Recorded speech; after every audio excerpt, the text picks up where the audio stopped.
皆さんお疲れ様です。フードコネクションの鈴木です。注目の繁盛店に突撃してご紹介するシリーズ。今回はアジアズ50ベストレストラン、エッセンスオブエイジアにも選出された繁盛店、ピッツァ4ピースに潜入。運営するのはベトナムに本社を構える4ピースホールディングス。CEO はマスコ氏。2011年にホーチミンで創業後、ベトナムで30店舗、カンボジアに2店舗を展開する注目企業。撮影のご協力ありがとうございます。ベトナムは日系レストランの進出が続く注目エリア。日本人、西洋人はもちろんベトナム人に支持され、アジアのベストレストラン50に選ばれる理由、気になりますよね。ぜひ最後までご視聴ください。それでは早速、繁盛人気の秘密をレポートさせていただきます。1つ目は、ターゲットはベトナム人ではない？ 2 つ目は、ベトナム人が通いたくなるメニュー。3つ目は、クオリティを向上させ続ける世界初の仕組み。それではご紹介いたします。1つ目は、ターゲットはベトナム人ではない？マスコ氏は、サイバーエージェント時代に赴任したベトナムで起業を決意。東南アジアやヨーロッパの国々を巡りながら、100個以上の企業アイデアを考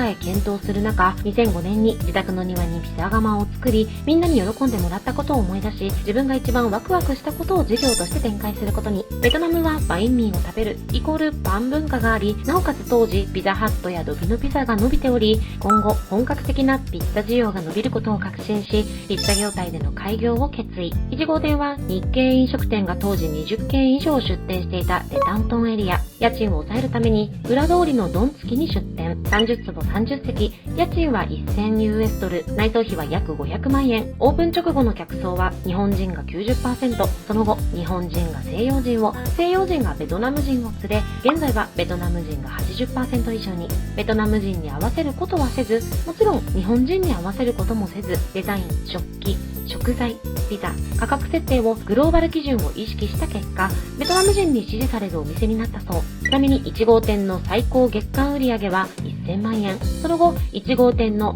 2階、3階を店舗に改装し、200坪、150席に拡張。最高売上はなんと月3000万円に。1号店から大繁盛になった4ピース。実際どのようなメニューなのか気になりますよね。そこで2つ目、ベトナム人が通いたくなるメニュー。4ピースの価格はベトナム人が気軽に利用できる金額感に設定。客単価はランチ28万7000ドン、ディナー30万ドン、ピッツァメニューは約25種類、プライスレンジは16万ドンから42万ドン。ピッツァのレシピはエンボカ出身のピッツァ職人が担当。イタリアンピッツァではなく、サーモンなどジャパニーズ系の食材を使用した日本流ピッツァ。4ピースの売りでもある自社製造のチーズを使用したチーズメニューも充実。人気のピッツァトップ3は、1位自家製チーズピッツァ、2位ブラータパルマハムピッツァ、3位ガーリックソイソースビーフピッツァ。ピッツァ以外のフードは45種類。ベトナム人に人気のメニューはカニのトマトクリームパスタ、ブラータフルーツサラダ。ピッツァではシーフードピッツァ、チーズ系ピッツァ、ドリンク約38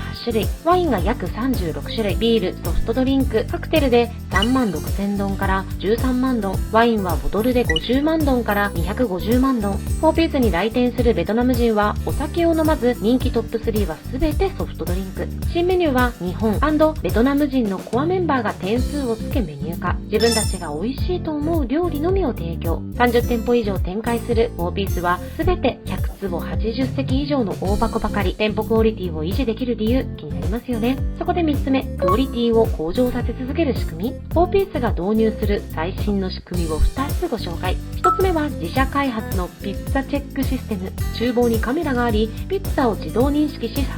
撮影したピッツァ画像からエッジが焦げすぎているから80点、形がもう一つだから90点というように AI が一枚一枚自動で点数をつけ、習字でチェック。クオリティ向上に貢献。2つ目はお客様の不満を逃さないフィードバックシステム。会計時にお客様からもらったフィードバックをリアルタイムで各セクションに共有。トラブルがあった場合、すぐにお客様の元に駆けつけ、必要であれば値引きやサービスなどの対応を行います。お客様の不満も逃さず解決する仕組み、クオリティが向上し続けるはずです。そんな大繁盛店の4ピースですが、もちろん全てが順調なわけではありません。海外、そしてベトナム出店特有のトラブルをいくつも経験しています。例えば、全店舗の中で一番売上好調だったハノイ1号店は、契約中に突然出て行ってほしいとオーナーに言われ、撤退を余儀なくされ、ダナン店は5年契約の2年目に店舗の業績が好調だからという理由で家賃が2倍に、無理なら退去しろと請求され、結果2倍の家賃で営営業、トラブルを多数経験し、交渉、相談役としてベトナム人投資家を入れることを決意したそう。ベトナム人パートナーも色々あったようですが、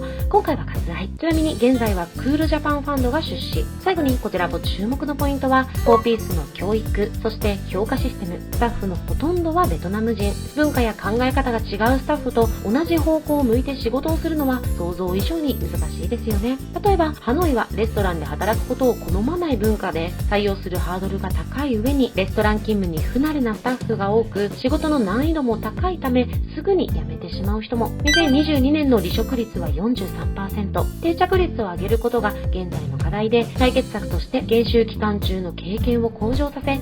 新しい職場環境に愛着を持てるようにトレーニングも迅速化し、パートナーが高い収入を得られるように取り組んでいます。例えばピット作りのスキルや能力により給料が変わり、査定は半年に1回ですが、スキルがつけば毎月昇給昇進ができる仕組みに。入社時の給料は2万5000円から3万円ですが、店長になると25万から30万と10倍以上に。ビジョンの Make the World Smile for Peace、 ミッションであるデリバリング Wow、 シェアリングハピネス、これらの実現はスタッフの満足度と密接につながっていると考えるマスコシ。スタッフの幸せを支えられて初めてお客様にも今まで以上の幸せが提供できる。4ピースの教育評価システム注目です。ちなみに4ピースはインド、そして日本にも出店予定。日本で4ピースを楽しめる日も近いです。以上、繁盛人気の秘密でした。次回はあなたの店に。補助金を活用したホームページ制作がフードコネクションへ。直近補助金採択率は 100%、 飲食専門8000件以上の制作実績、申請も一括サポート。まずは無料相談から。